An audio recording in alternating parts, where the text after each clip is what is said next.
It's cheesy and it's spicy. When you make this hot jalapeno crab dip, get ready to make a second batch because we assure you, this dip will be gone before you know it.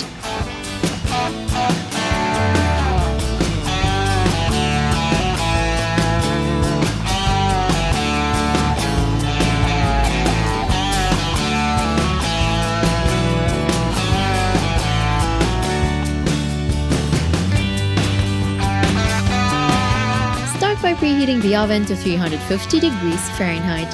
Into a medium-sized bowl, add the lump crab meat, garlic, jalapenos, Monterey Jack cheese, Worcestershire sauce, red cayenne hot sauce, salt, and mayonnaise.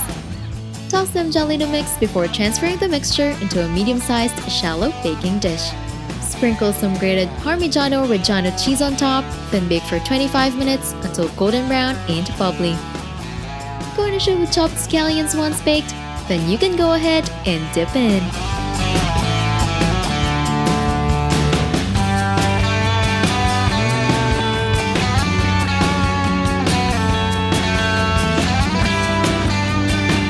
Don't forget to hit like, subscribe, and turn on that notification bell to catch more easy and tasty dishes to try at home.